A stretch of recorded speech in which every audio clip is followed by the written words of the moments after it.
የቀድሞ የሰላም ሚኒስቴር ዴኤታ ታዬ ደንደዓ ጉዳይ ለማየት ዛሬ ያስቻለው ፍርድ ቤት ለጠቅላይ ሚኒስትር አብይ አህመድና ከንቲባ አዳነች አቤቤ በፌዴራል ፖሊስ በኩል መጥሪያ እንዲሰጥ በሚል አማራጭ ላይ ትዕዛዝ ለመስጠት ተለዋጭ ቀጠሮ ያዘ። ነገ በሚካሄደው የሮማ ካቶሊካዊት ቤተ ክርስቲያን ሊቀ ጳጳስ ፍራንሲስ የቀብር ስነ ስርዓት ቢያንስ የ130 ሀገራት መሪዎችና ዓለም አቀፍ ዲፕሎማቶች እንደሚገኙ ቫቲካን አስታወቀች። የዩክሬን ከሩሲያ ጋር የገጠመችውን ጦርነት ለማስቆም ጊዜያዊ ሰላም ለማምጣት ግዛቷን ለሩሲያ አሳልፋ ልትሰጥ እንደምችል አንድ የዩክሬን ባለሥልጣን ፍንጭ ሰጡ። ዜና በዝርዝር። የቀድሞው የሰላም ሚኒስቴር ዴኤታ ታዬ ደንደዓ ጉዳይ ለማየት ዛሬ ያስቻለው ፍርድ ቤት ለጠቅላይ ሚኒስትር አብይ አህመድና ከንቲባ አዳነች አቤቤ በፌዴራል ፖሊስ በኩል መጥሪያ እንዲሰጥ በሚል ለአማራጭ ላይ ትዕዛዝ ለመስጠት ተለዋጭ ቀጠሮ ያዘ። የፌዴራሉ ከፍተኛ ፍርድ ቤት ልደታ ምድብ ችሎት አቶ ታዬ ደንደዓ እንዲከላከሉ የተበየነባቸው ፍቃድ የሌለው የጦር መሳሪያ መያዝ የሚለውን የክስ ጭብጥ ለመከላከል ነበር ለችሎቱ ካስመዘገባቸው 5 ምስክሮች የ3ን ቃል ለመቀበል ዛሬ የተቀጠረው።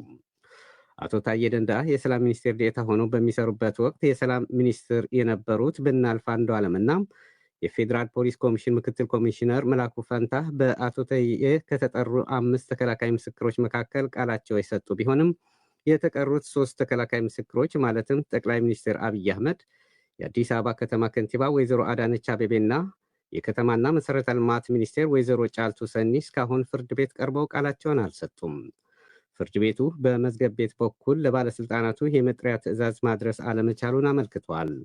አቶ ታዬ ከረዥም ጊዜ በኋላ ዛሬ በጠበቃ ይዘው የቀረቡ ሲሆን ችሎቱ ለተከላካይ ምስክሮች ትዕዛዝ ማድረስ አለመቻሉን መግለጹን ተከትሎ የአቶ ታዬ ጠበቃ ምስክሮቹ ቋሚ አድራሻ ያላቸው በመሆኑ ፍርድ ቤቱ ትዕዛዙን የሚፈጸምበት ሌላ አሳማኝ መንገድ በመከተል ትዕዛዙ ለምስክሮቹ እንዲያደርስ ማድረግ አለበት ሲሉ ተከራክረዋል። አቶ ታዬም በበኩላቸው ፍርድ ቤቱ ምስክሮችን ማቅረብ የማይችል ከሆነ ወደ ቀጣይ እርምጃ ይተላለፍልኝ ብለዋል። ፍርድ ቤቱ ግን የክሱ ሂደት መጠበቅ ስላለበት በቀጣይ ትዕዛዙን በፌዴራል ፖሊስ በኩል ለማድረስ ትዕዛዝ እንደሚሰጥ አማራጭ በማቅረብ ተለዋጭ ቀጠሮውንም ለሰኔ 30 2017 ይዘዋል ሲል የአዲስ አበባ ወኪላችን ስዩም ጌቱ ዘግቧል። በጋምቤላ ከተማ ለመታጠብ ወደ ባሮ ወንዝ በሚሄዱ ሰዎች ላይ አዞዎች ጉዳት እያደረሱ በመሆኑ ነዋሪው ጥንቃቄ እንዲያደርግ የከተማዋ ፖሊስ አሳሰበ። ሰሞኑ በአካባቢው የሚጥለው ዝናብ ተከትሎ ወንዙ በመደፍረሱ አዞዎቹ ከእይታ ውጪ በመሆናቸው ለመታጠብና ለመዋኘት ወደ ወንዙ የሚሄዱ ሰዎች ላይ ጉዳት እያደረሱ ነው። የከተማው ፖሊስ አዛዥ ኡመድ ኦኬሎ ለዶቼ ቬለ እንደገለጹት ባለፈው ሳምንት አንዲት የ17 ዓመት ልጃገረድና ሌላ የ17 ዓመት አዳጊ ልጅ በአዞ ጥቃት ህይወታቸው አልፏል። የ16 ዓመት ወጣት ከምሽቱ 3 ሰዓት ወደ 4 ሰዓት ገደማ አካባቢ ለመታጠብ ባሮ ሄዱ። በማግስቱ በጠዋቱ አስክሬኑ አንድ እግር ተበልቶ አስክሬኑ ወንዝ ላይ እንደተገኘና በህብረተሰቡ አማካኝነት ወጥቶ ለቤተሰቡ ሬሳውን እንዳስረከብን ፖሊስ ይህን ነገር ይገልጻል። 17 ዓመትም መጀመሪያ ላይ ነው የተበላችው እሷ ዩኒቨርሲቲ አካባቢ። እሷም ተፈታም መጨረሻ ላይም እንደተገኘች ነው። ከተበላ በኋላ ግማሽ አካሉ ከበላ በኋላ እንደዚሁም ግማሽ አካሉ ተገኝታለች። አዛዡ ኡመድ ኦኬሎ ህብረተሰቡ ለመታጠብም ሆነ ለመዋኘት ወደ ወንዝ ባይሄድ እንደሚመረጥ ጠቁመው ግዴታ ከሆነ ደግሞ በጋራና ጥንቃቄ በተሞላበት ሁኔታ መሆን እንዳለበት አሳስቧል ሲል አለም ነው መኮንን ዘግቧል።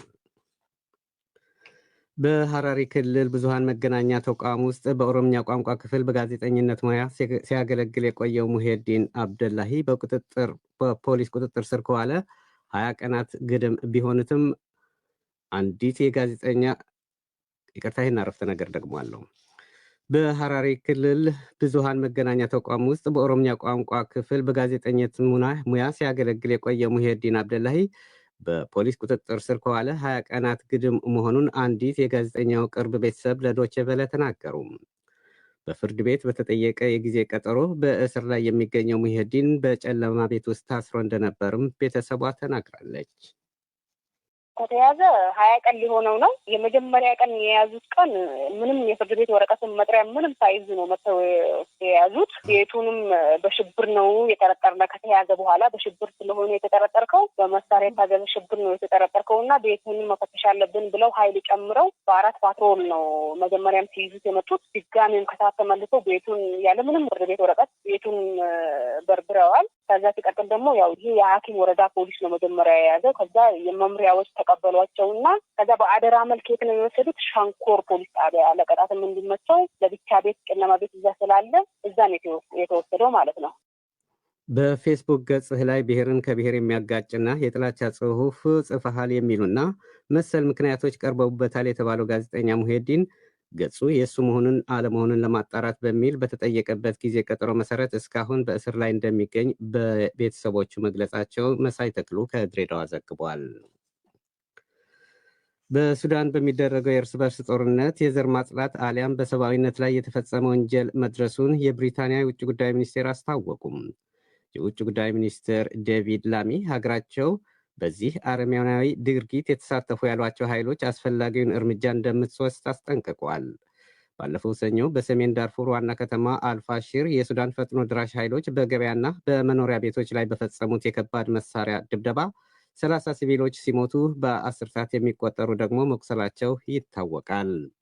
ይህን ጨምሮ በሱዳን በተለያዩ አካባቢዎች በተለይም የፈጥኖ ድራሽ ኃይሎች ሲቪሎችን በመግደል በዓለም አቀፍ ህብረተሰብ ዘንድ ይወቀሳሉ።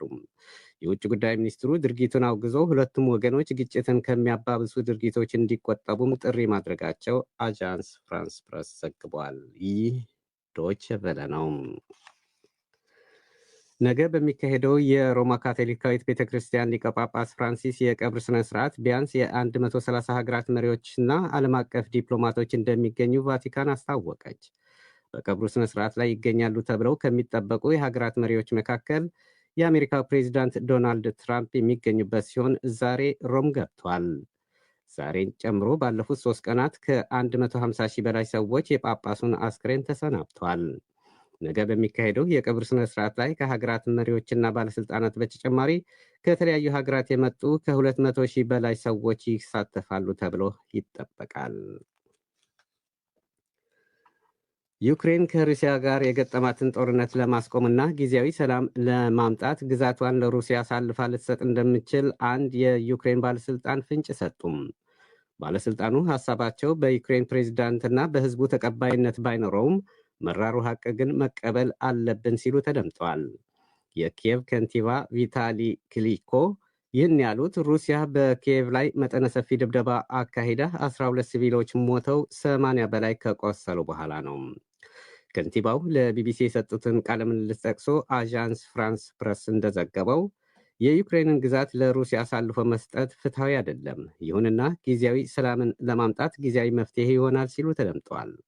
የዩክሬን ህዝብ ግዛቱ ለሩሲያ አሳልፎ መስጠት በፍጹም አይቀበለውም ያሉት ከንቲባው ይሁንና የሚጎረብጥ ቢሆንም ጊዜያዊ ሰላምን ለማምጣት ፕሬዚዳንት ዘለንስኪ ሊቀበሉት ይገባል ብለዋል። የአሜሪካው ፕሬዚዳንት ዶናልድ ትራምፕ ሁለቱም ሀገራት ተኩስ ማቆም ስምምነት ላይ እንዲደርሱ በሁለቱም ላይ ጫና እያደረጉ እንደሆነ ዜናው አክሏል። የፕሬዚዳንቱ ልዑክ ስቲቭ ዊትኮቭ ከሩሲያ ፕሬዚደንት ቭላዲሚር ፑቲን ጋር በሞስኮ ተገናኝተው ተነጋግረዋል። ፑቲንና ዊትኮቭ በሩሲያና በዩክሬን መካከል ያለውን ጦርነት ለማስቆም የአሜሪካው ፕሬዚዳንት ዶናልድ ትራምፕ ያወጡትን እቅድ ላይ መክረዋል ከመባሉ በስተቀር እስከ ዛሬ ምሽት ድረስ ስለ ውይይታቸው የተሰጠ ዝርዝር መግለጫ የለም። አንድ የሩሲያ ከፍተኛ ወታደራዊ አዛዥ በመኪና ላይ በተጠመደ ቦምብ መገደላቸውን ተሰማም። የሩሲያ የጦር የዘመቻ ዳይሬክቶሬት ምክትል አዛዥ የተገደሉት በመኪናቸው ላይ በተጠመደና በርቀት መቆጣጠሪያ በሚፈነዳ ቦምብ ነው ተብሏል። የባለስልጣኑ ግድያ በማንና ለምን እንደተቀነባበረ የሩሲያ መንግስት እስካሁን ያለው የለም። በሌላ ዜና ሩሲያ ለዩክሬን ይሰልል ነበር ያለችውን አንድ ሮማንያዊ በቁጥጥር ስር መዋሏን አስታውቃለች። የሩሲያ የሀገር ውስጥ ደህንነት መስሪያ ቤት የ22 ዓመቱን ሮማንያዊ ወጣት ያሰረው በጥቁር ባህር አካባቢ የሚገኘውን የሩሲያ አየር ኃይልን በተመለከተ መረጃዎችን አሰባስቦ ለዩክሬን ለመስጠት ሲንቀሳቀስ በመገኘቱ ነው ተብሏል። ይህ